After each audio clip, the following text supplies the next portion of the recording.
Shalom uvracha, Chanukah sameach lekulam, besorot tovot, yeshuot venechamot. Chaque fête dans le calendrier d'Israël vient avec son antithèse. On ne peut pas rentrer dans une fête si on ne connaît pas l'antithèse de cette fête. C'est-à-dire qu'il y a une force contradictoire à la fête en question. L'antithèse de Hanouka, c'est l'intelligence humaine qui s'appelle Yavan et qui a pour définition le noir.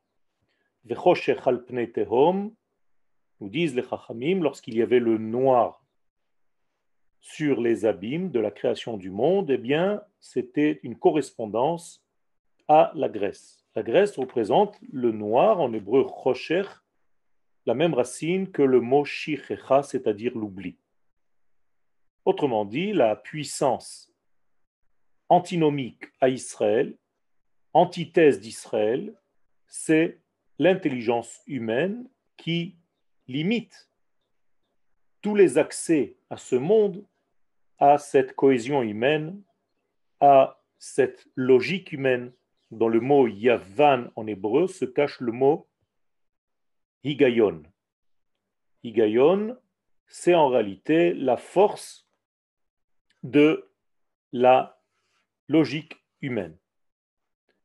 Le Maharal nous dit dans son livre Netzach Israël et dans Ner Mitzvah plus précisément que Yavan tient la sagesse humaine et c'est pourquoi elle va contre la Torah. Elle est à l'encontre de la Torah, tout simplement parce qu'elle a la possibilité, avec cette sagesse humaine très développée, elle a la possibilité de poser des questions qui peuvent embrouiller ceux qui étudient pour essayer de mettre le doute et de brouiller en fait les différenciations.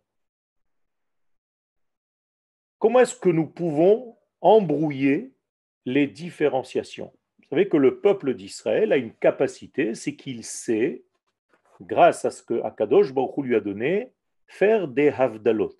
Hamavdil ben kodesh lechol, hamavdil ben or lechoshech, hamavdil ben shabbat lesheshet yemei hamaaseh, yom hashvi'i, hamavdil ben Israël la'amim.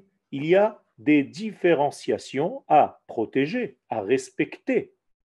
Il ne s'agit pas ici de séparation, mais bel et bien de différenciation. Les séparations sont interdites, mais les différences sont nécessaires et il faut les connaître. Quiconque ne connaît pas les différences entre les différents degrés de ce monde va tenter de faire un amalgame et tout va devenir en fait embrouillé.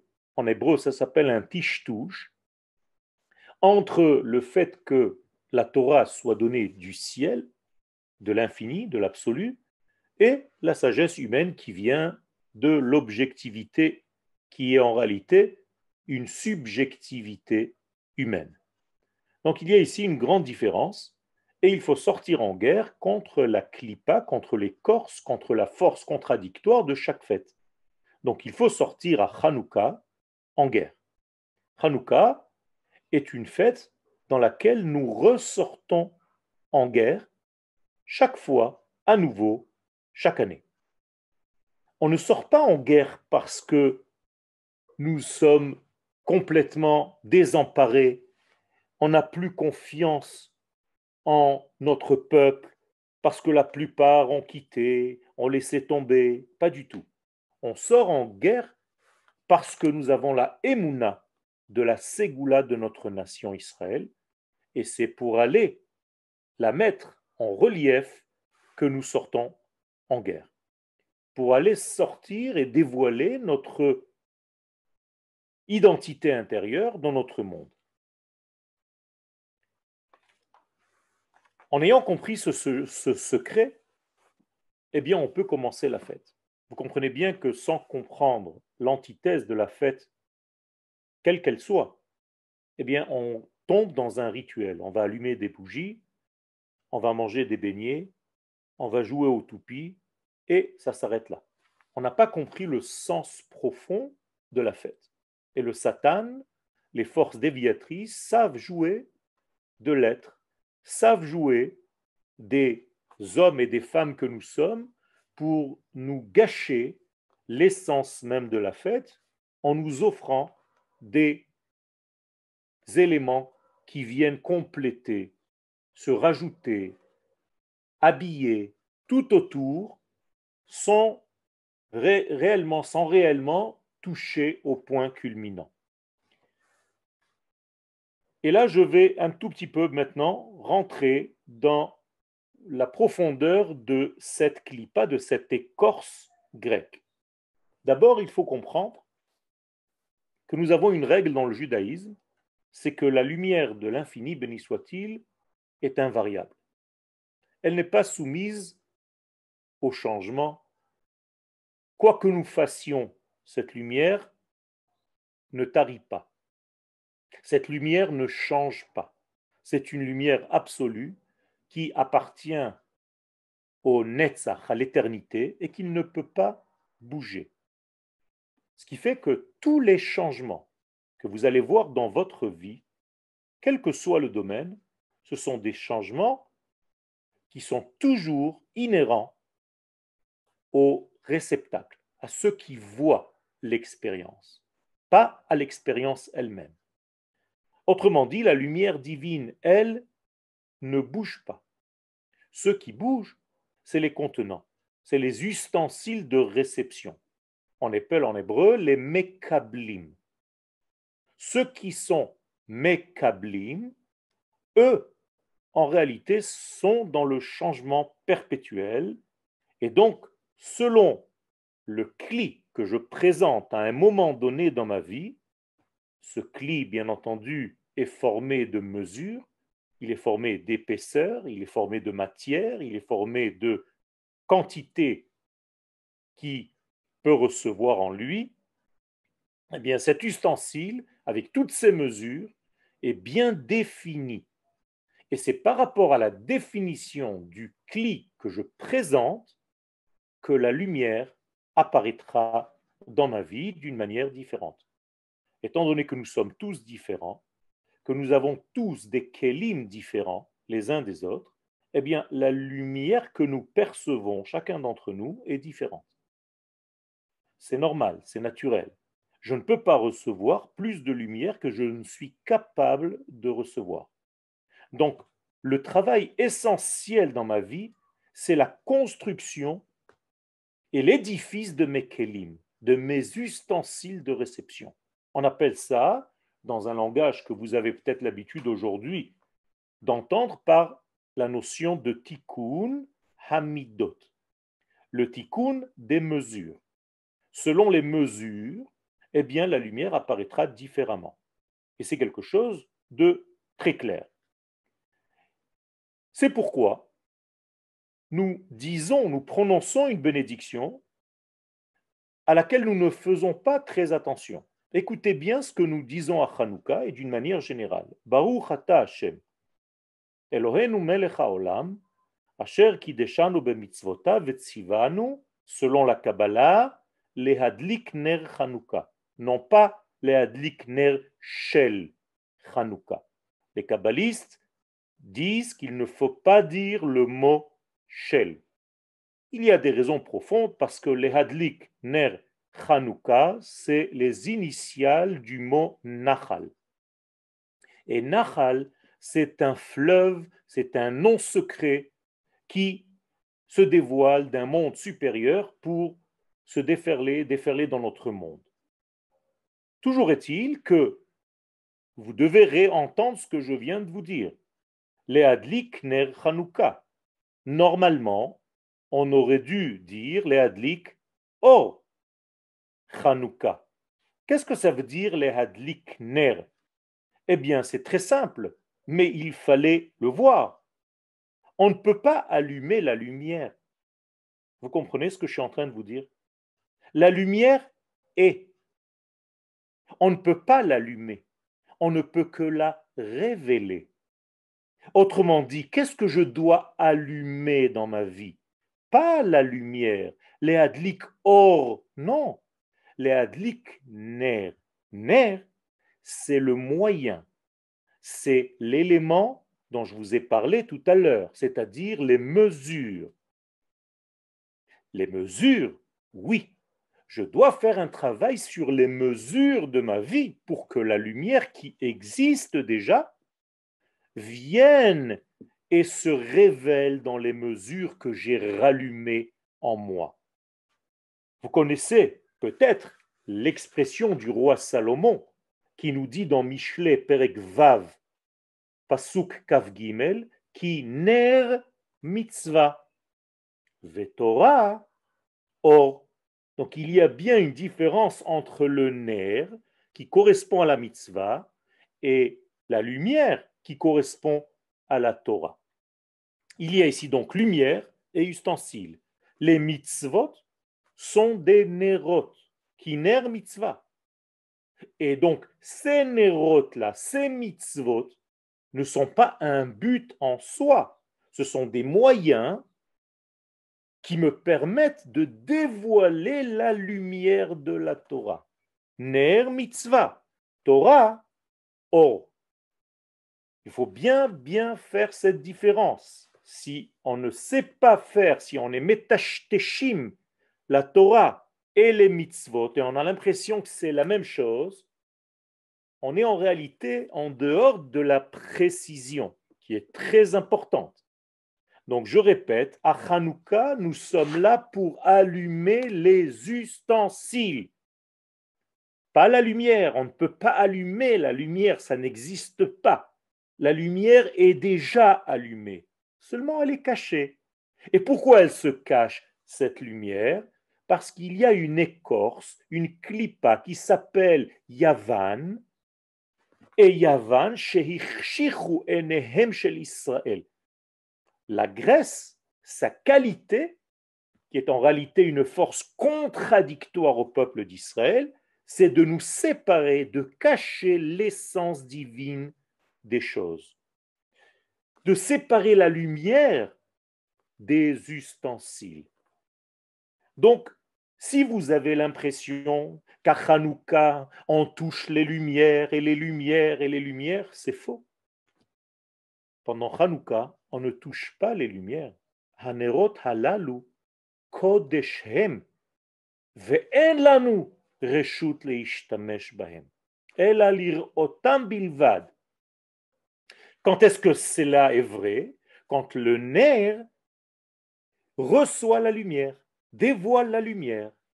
Et donc nous avons maintenant un nerf qui est l'ustensile, qui contient la flamme. La flamme, ce n'est plus le nerf, c'est déjà le or.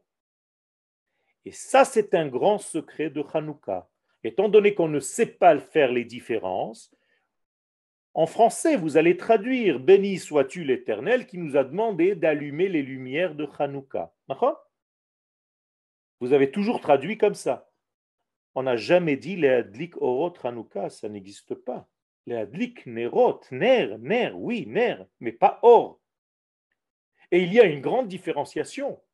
Et si vous ne savez pas faire cette différence, eh bien vous êtes dans l'erreur de pouvoir, vous, en tant qu'humain, en tant que personne subjective, allumer la lumière de la vie. Ce qui est impossible, c'est de la avoda zara. C'est exactement ça que la Grèce a fait. La Grèce te dit, toi, l'homme, même avec tes limites, tu peux allumer la lumière. Pas du tout. Tu ne peux pas allumer la lumière, car la lumière existe, elle est divine. Toi, tu ne peux que allumer les ustensiles. Autrement dit, respecter les mesures de ta vie, des mitzvot, des contenants, pour que ces contenants contiennent et révèlent la lumière qui existe déjà. Donc ici, nous sommes face à une règle primordiale. Et si on n'a pas compris cette règle, on ne peut pas véritablement sortir en guerre à Hanouka. Et vous allez passer votre vie à allumer des veilleuses, à faire les mitzvot de Hanouka sans comprendre l'essence qui se cache dans cette fête. Alors c'est très important de connaître l'histoire de Hanouka. Effectivement, c'est très important de connaître les mitzvot de Hanouka, mais il n'est pas moins important d'entendre et de comprendre le secret qui se cache à l'intérieur contre lequel tu dois te battre et gagner. Parce que si tu ne te bats pas à Hanouka, si tu as l'impression que c'est une fête calme, tranquille, où on est à la maison et on allume, et c'est une ambiance magnifique dans la chaleur de l'hiver, alors qu'à l'extérieur il fait nuit, il fait froid, il pleut, eh bien tu as raté ta fête. Et il ne faut en aucun cas rater ce degré, car il est là pour nous éduquer. Hanouka, c'est chinour. Il y a ici quelque chose d'essentiel qui nous éduque à quoi? Eh bien, à travailler ce qu'on appelle nos midot, nos mesures. On n'est pas en train de toucher la lumière. La lumière est intouchable. Personne ne peut arriver à toucher la lumière. La lumière est divine. La lumière vient du haut vers le bas. Et elle ne bouge pas. Bayamim hahem bazman hazeh. Ma nissim, nes. Le nes, c'est la lumière. Mais nous, on ne parle pas de la lumière. On parle des nérotes. On parle des bougies, on parle de la matière, on parle de l'huile qui, elle aussi, est un produit inflammable. C'est-à-dire que nous sommes en train de parler de la matière. La matière qui est capable de révéler la lumière, oui, mais ce n'est pas la lumière. Attention, les adlik ner et non pas les adlik or.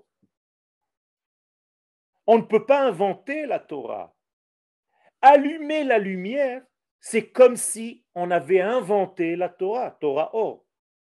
On ne peut pas inventer une Torah. La Torah nous vient min hashamayim, elle nous vient du haut vers le bas. Ça, c'est impossible à toucher. Alors, sur quoi nous pouvons travailler et nous devons travailler durant notre vie? Seulement sur notre capacité, au pluriel, nos capacités à révéler cette lumière qui existe déjà. Et il faut bien comprendre cette nuance. Sinon, on s'embrouille les pédales et ça devient du n'importe quoi. Alors, si on vous demande, est-ce qu'un jour vous avez allumé les lumières de Hanouka? Non. J'ai allumé les bougies de Hanouka. Je ne peux pas allumer la lumière. La lumière ne s'allume pas, elle est déjà. C'est une force divine. C'est un axiome de base. Moi, l'homme, je n'ai aucun accès à la lumière. J'ai un accès au kelim qui révèle ou qui ne révèle pas cette lumière. Et ça, c'est très, très important. Vous voyez combien de temps j'essaye de passer sur ce petit degré, sur cette nuance qui en réalité fait le tout. Et c'est pourquoi je vous ai dit que la lumière, elle va se révéler selon les kelim. Et c'est ça la nouveauté. C'est toujours la même lumière, car c'est une lumière qui est invariable, mais elle se révèle dans notre vie, dans nos vies, selon les kelim que nous avons présentés. Et si mon huile est bonne, si ma mèche est bonne, eh bien j'aurai une plus belle lumière à Hanouka. Alors que la lumière est toujours la même, mais pour moi, en tant que spectateur de l'expérience, tout va changer. Comme dans la théorie quantique, où l'expérience change selon celui qui regarde l'expérience. Et c'est extraordinairement nouveau, cette prise de conscience-là. Ça veut dire que le Kodesh, c'est quelque chose qui ne dépend pas de moi, qui descend de l'infini et qui se révèle dans ma vie. Quand est-ce que je dis que c'est Nerot Kodeshem, avant l'allumage ou après l'allumage? Après l'allumage. Car avant l'allumage, je n'ai pas de Kodesh, je n'ai que des Kelim, que des Nerot. Mais quand les Nerot sont avec la lumière qu'ils ont dévoilée, eh bien le tout maintenant s'appelle Hanerot Halalu Kodeshem, ve'en lanu reshut leishtamesh bahem. Le Kodesh dans la Kabbalah signifie la Chokhmah. Kodesh égale Chokhmah. Donc, nous avons ici un combat entre Chokhmah de Kodesh qui vient d'Akadosh Baruch Hu et Chokhmat Yavan, la sagesse humaine qui vient des Grecs. Vous comprenez bien donc quel est le sens de la guerre, quel est le sens du combat. Est-ce que ce combat appartient au passé parce que je raconte une histoire qui s'est passée il y a 2000 années? Non. Ce combat se passe à l'intérieur de moi. Est-ce que mon cerveau humain rationnel veut à chaque instant prendre le pouvoir sur les données divines? Qui va gagner ce combat? Est-ce que je décide dans ma vie mes décisions selon ma volonté humaine ou bien selon les critères de Dieu? Voilà le véritable combat. Et quand j'allume une lumière nouvelle, une veilleuse qui va me révéler une lumière dans Hanouka, eh bien, je donne une place, une assise à une lumière qui vient du monde infini et qui descend se révéler dans ma vie. Et selon moi, selon les kélim que j'ai présentés, eh bien, la lumière arrivera avec une autre variation. Une fois, ce sera une lumière de Chesed. Une fois, ce sera une lumière de Gvura. Une fois, ce sera une lumière de Tiferet. Ce sont toutes les séphirotes, au nombre de 7. Donc, nous avons 7 bougies qui correspondent au monde des mesures. Et nous avons la première bougie qui correspond au monde qui est au-delà des mesures, avant les mesures. Ce qui fait que ce soir, par exemple, nous allons allumer combien de lumières, combien de veilleuses? 4. Donc, quelle est la première lumière que nous avons allumée? Bina. C'est la première lumière qui nous vient du Olam Abba. La deuxième, c'était le Chesed. La troisième, c'était la Gvura. Et ce soir, tout à l'heure, dans 1 heure, nous allons allumer la lumière représente la Tiferet, l'équilibre. Vous comprenez comment ça marche? Et la 7e, qui va être en réalité la 8e bougie déjà, ce sera la Malchut. Ce sera la concrétisation de la lumière infinie qui descend dans mon monde. Et donc, il est très important de travailler la Mida en question. Aujourd'hui, puisque j'ai allumé hier soir la 3e bougie, eh bien, je devais travailler dans mon être la Gvura. Donc, toute la journée jusqu'à tout à l'heure, je dois être dans la Gvura. Qu'est-ce que c'est que la Gvura? Comment est-ce qu'on définit la Gvura? Les mesures. Si je ne suis pas Gibor à Kovesh, si je ne sais pas donner les mesures aux choses dans ma vie, eh bien, j'ai allumé une lumière, j'ai allumé une veilleuse hier, c'est très sympathique, j'ai fait une bracha, 2 brachot, Asanissim, la avotenu, et allez, c'est vivon, sauf, Hanouka ou Chag Tov. Et j'ai mangé une soufgania, et alors, quoi? Tu crois que c'est ça, en réalité, Hanouka? Tu ne comprends pas qu'il y a ici un secret que le Satan t'a fait tomber dans un piège en te donnant en réalité des similitudes. C'est une petite ambiance de Noël. Et tu es en train d'allumer des veilleuses, c'est très sympathique, c'est une belle fête. Oh, la Hanoukia. Rabotai, c'est un combat, c'est une guerre, c'est une milchama du Kodesh contre la Chokhmah de Yavan. Nous devons combattre et réussir et gagner. C'est-à-dire que nous devons savoir comment recevoir la lumière. Si je ne sais pas recevoir la lumière, elle, ça ne change rien pour elle.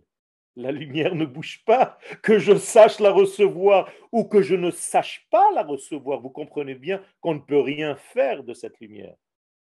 Mais Akadosh Baruch Hu m'a donné la possibilité de la recevoir. C'est pour ça que je dois étudier la Kabbalah. Étudier la Kabbalah, c'est pas étudier stam des secrets qui sont écrits dans le Zohar. Étudier la Kabbalah, c'est étudier comment les Kabbel, comment recevoir cette lumière. Et je vais vous dire un secret. La plupart des gens sont plus forts pour donner que pour recevoir. Beaucoup d'entre vous ne savent pas recevoir. Ah, donner, c'est facile. Tu donnes, tu donnes, tu donnes. Mais recevoir, Rabotai, c'est une clé. Et avant de donner, si tu ne sais pas recevoir, ce que tu as donné n'est pas un don. Pourquoi? Parce que quand tu donnes et que tu ne sais pas que tu es receveur par nature, parce que tu es créé, tu n'es pas le créateur, mais tu n'as pas l'humilité, tu n'as pas la hanava. D'abord, nous devons savoir que nous sommes des receveurs. Et une fois que j'ai compris que je suis un receveur et que je reçois ma lumière d'Akadosh Baruch Hu, alors je peux transformer cette réception en donnant aussi. Mais d'abord, je reçois. Je suis en position de receveur. Je suis dans l'humilité. Je ne suis pas dans l'arrogance en croyant que c'est moi qui donne. Non, tu reçois et tu donnes ce que tu as reçu. Donc nous sommes des mekablim almenat leashpia. Mais d'abord des mekablim. Et si tu prends conscience que tu es un mekabel, eh bien tu connais maintenant la Kabbalah, ce que ça veut dire. Et une fois que tu as reçu cette capacité à recevoir, ce qui n'est pas donné à tout le monde, il faut étudier longtemps pour être mekabel, pour devenir mekoubal.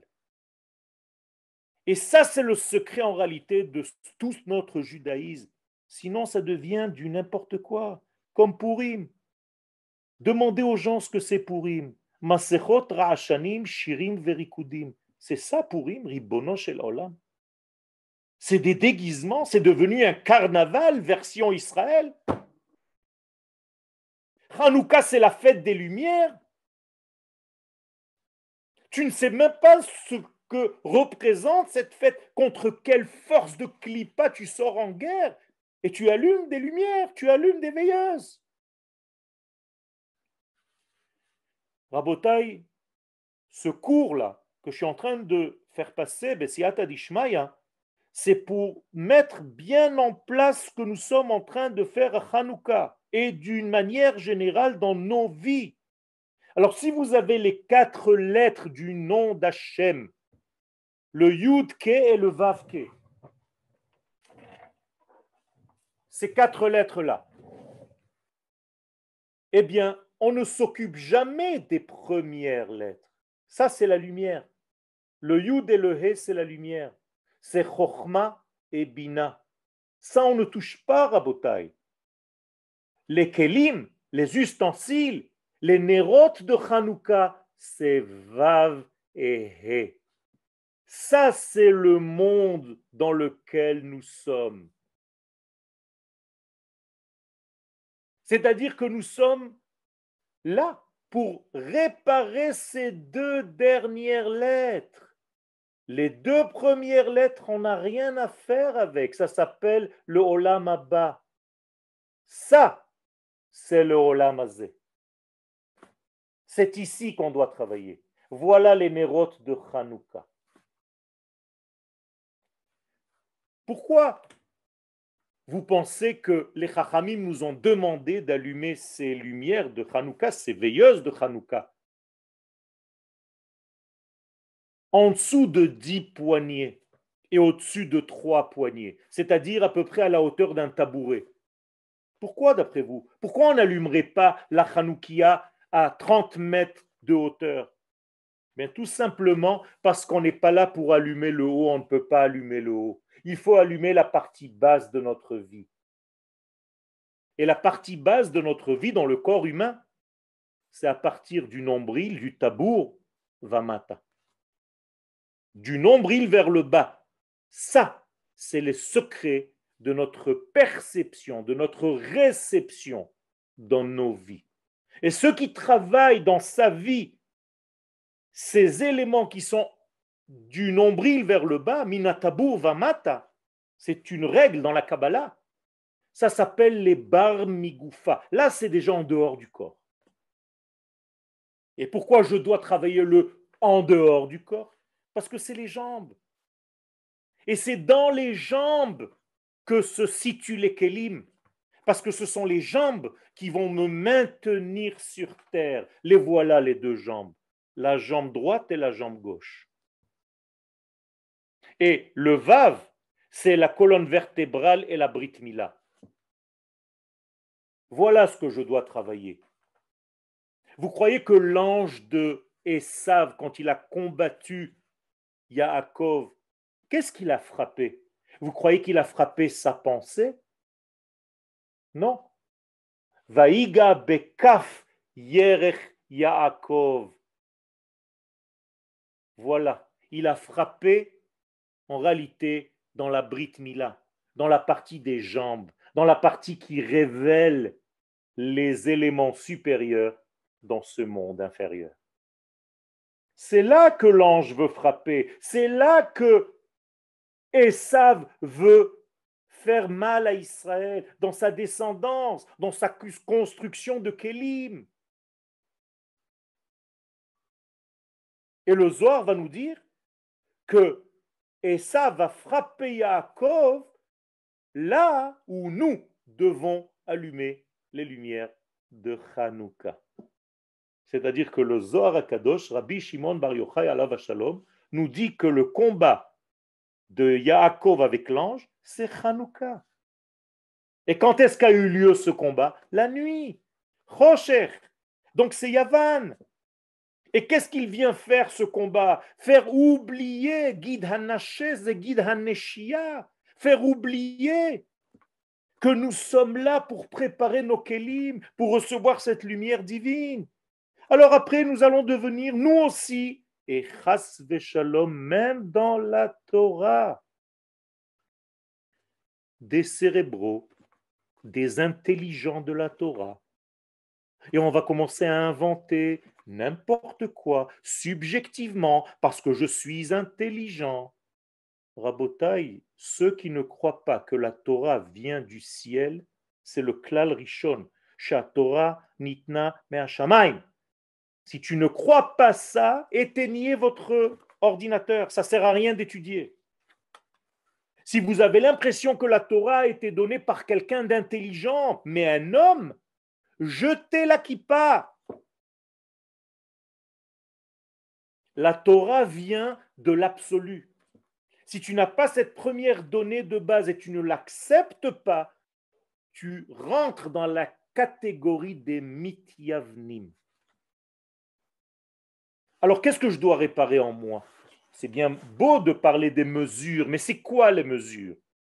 Eh bien, les Chachamim nous disent que si tu prends ce nom-là de Dieu et que tu lui rajoutes un autre nom que vous connaissez bien, Ehyeh, Asher, Ehyeh. Donc, vous allez avoir ce nom-là avec le nom de Ehyeh. C'est une des combinaisons qui correspond à la pensée humaine.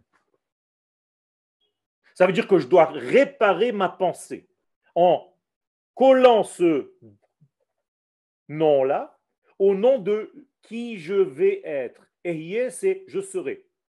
Qui est-ce que je serai demain? Qui serai-je demain? Le deuxième niveau correspond à la poitrine, au sentiment. Donc c'est toujours le même nom, mais cette fois-ci, je dois le combiner avec un autre nom qui s'appelle Elohim.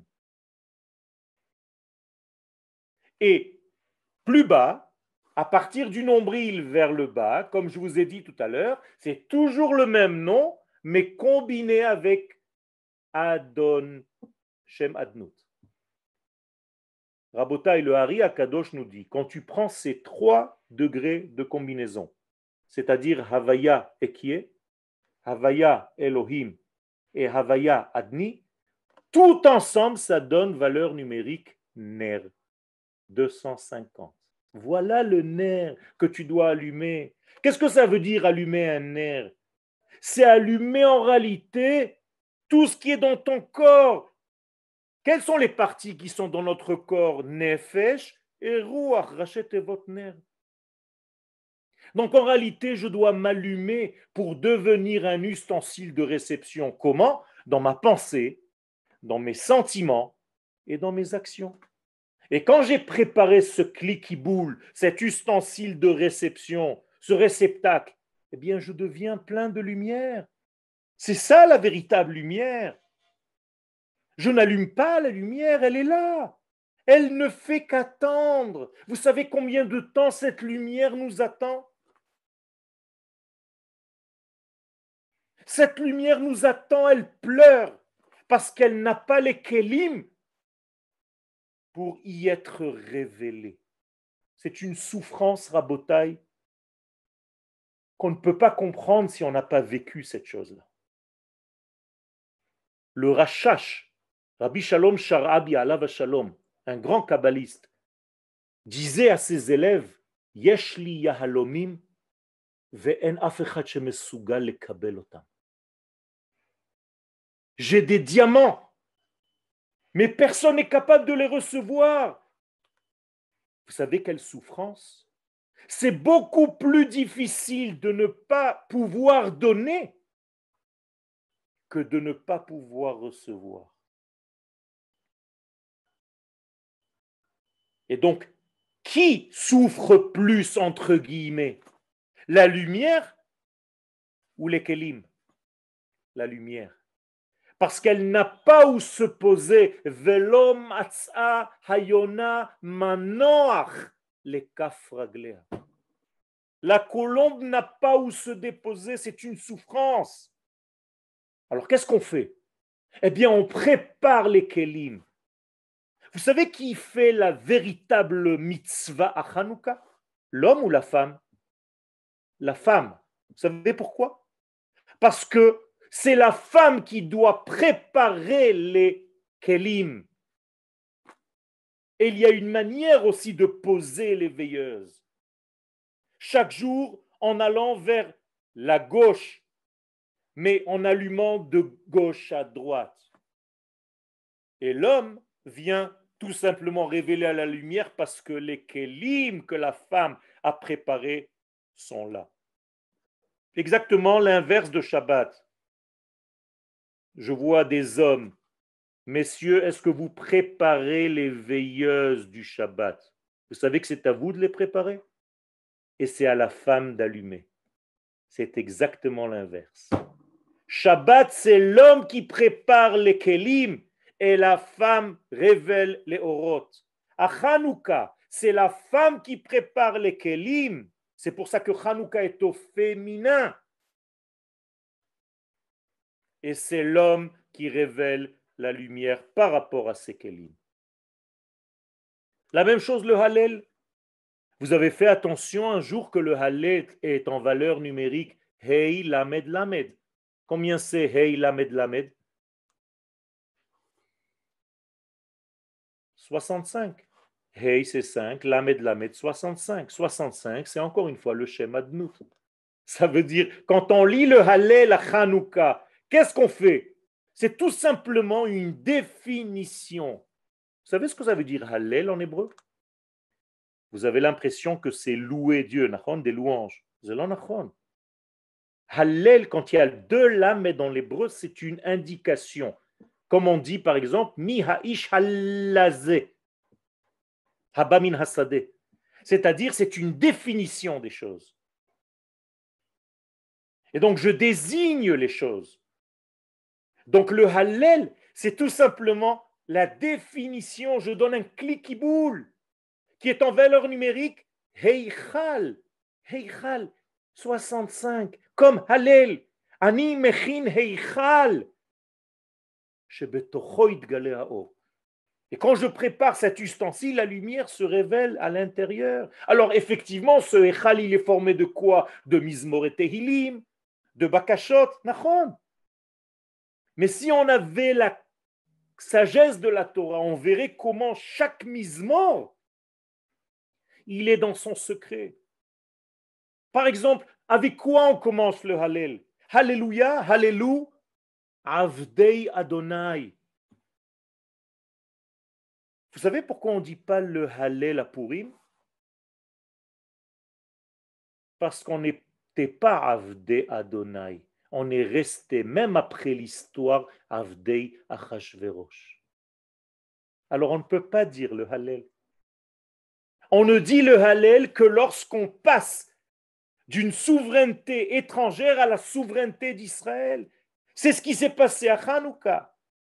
Donc Hanouka, en réalité, c'est quoi? Qu'est-ce que le Rambam, dans les halachot de Hanouka, nous dit comme définition? À quoi ça a servi tout ça? À quoi? À remettre la malchoute d'Israël en place pendant plus que 200 ans. Je vais lire quelques questions qui me sont posées, que j'ai un petit peu zappées, mais je suis désolé. Est-ce que nos nerfs du corps, qui sont nos branches, s'enflamment quand nous ne recevons pas à juste titre ou d'une bonne manière la lumière? Effectivement, il faut que tous mon membre, que tous mes tendons, que tous mes nerfs, que tous mes membres du corps soient en réalité porteurs de cette lumière. Même si kol hashmanim ksherim,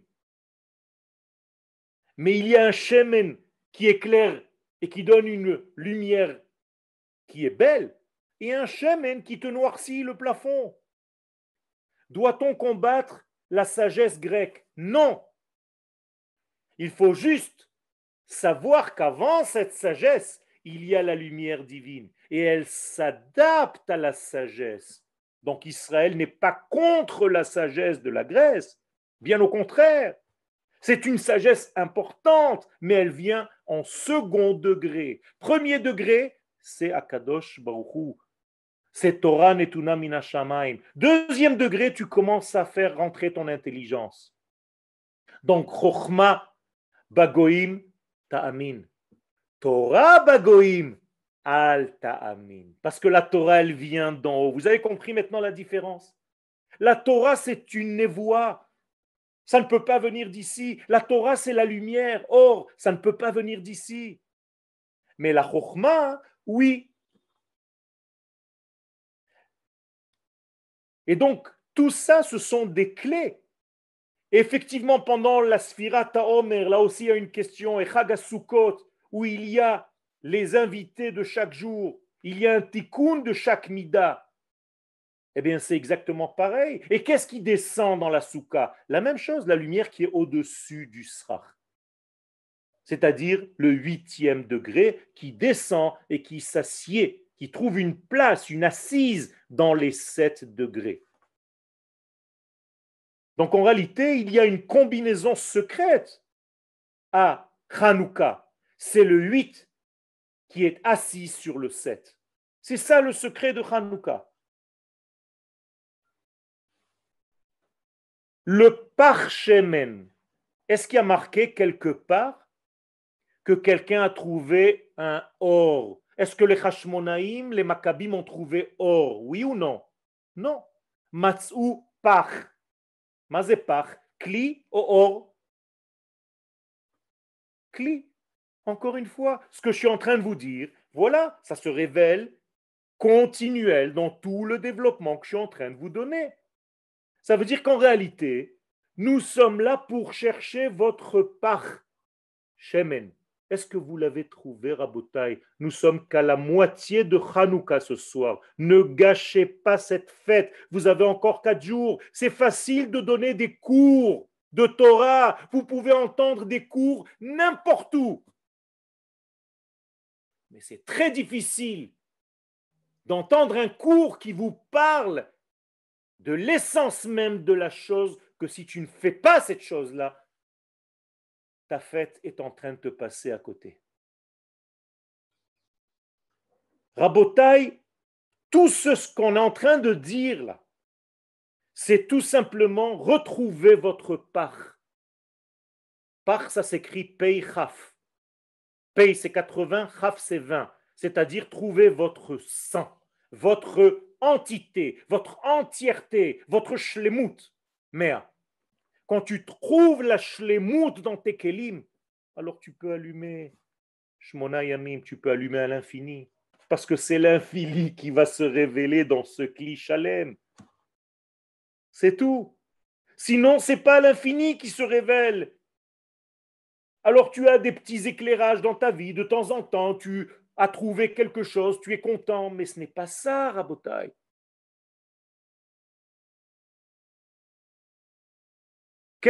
Qui a donc échoué dans notre confrontation avec la Grèce, qui aurait dû marcher? Bien, tout simplement qu'on ne tombe pas dans l'intelligence humaine qui aujourd'hui s'est développée en Europe d'une manière outrancière, je ne sais même pas comment on dit en français, et qui en réalité nous demande, à nous, les enfants d'Israël, de savoir avant tout que nous vivons de son être. Nous vivons de ça. Ça, c'est pas le nom de Dieu, c'est Shem Ahavaya, c'est le nom de l'existence, Rabotai. Ici se cache l'existence. Dieu n'a pas besoin de nom. Tous les noms que je vous ai donnés tout à l'heure, ce ne sont que des codes pour savoir sur quel degré je dois travailler.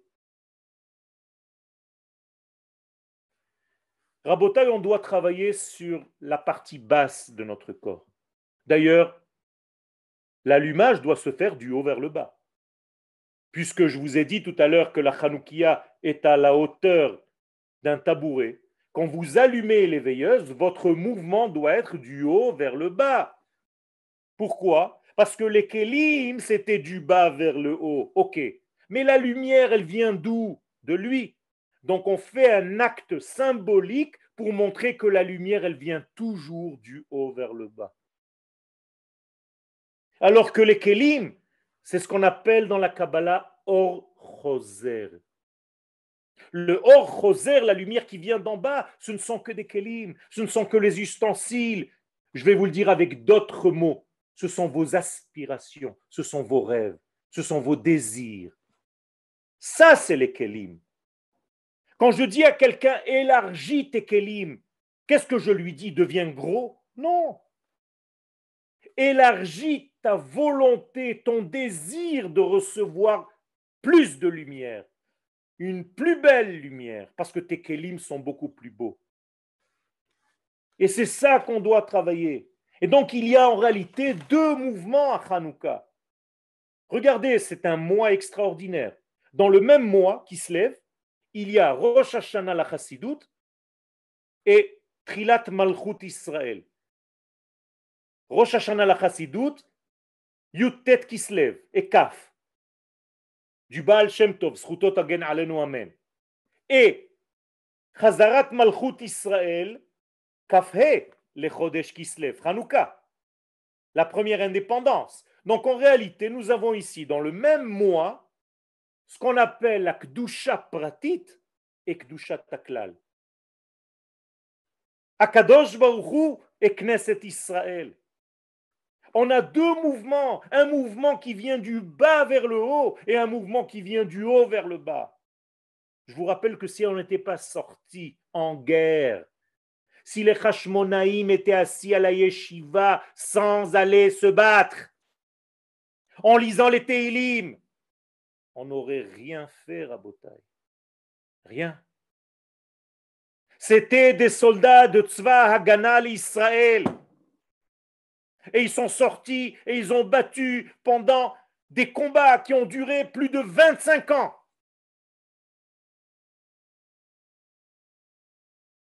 Et après, quand on est rentré dans le temple, alors Akadosh Baruch Hu nous a dit, parce que vous êtes sortis en guerre, moi aussi je donne ta participation. Je vais vous donner un remez, kritzat ayn, un clin d'œil.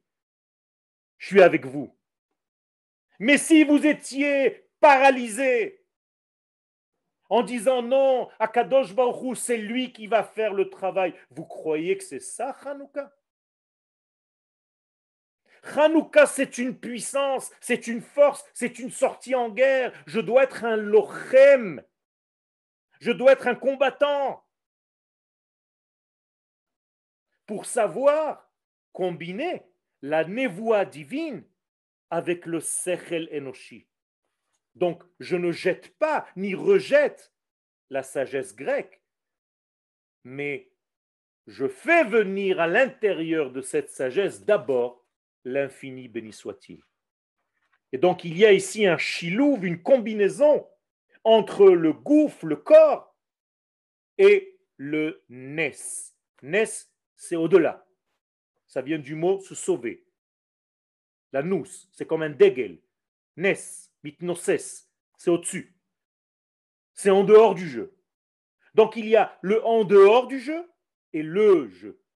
C'est ça, Hanouka. Il y a les deux éléments en même temps. Et donc il y a ici quelque chose d'extraordinaire. Et doute les kol ba'e olam she'ashrina, qui est au-dessus. Shora be'Israël.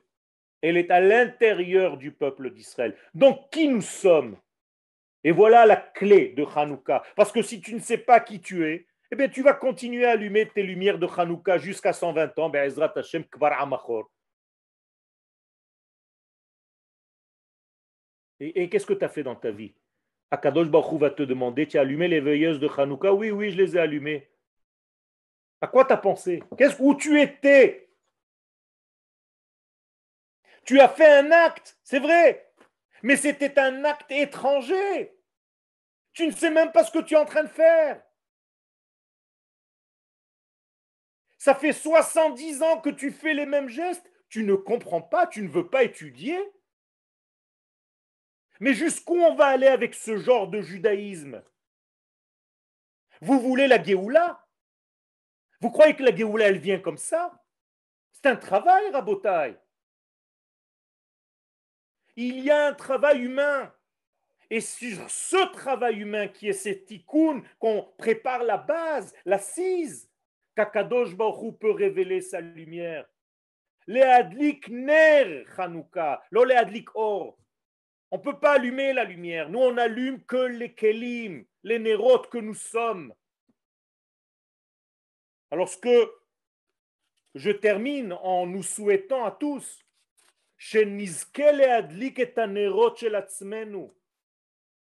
qu'on puisse réellement allumer les veilleuses, les ustensiles que nous sommes, c'est-à-dire choisir une bonne huile. Veshemen al roshcha al yichsar. Bechol et ihiu begadecha levanim.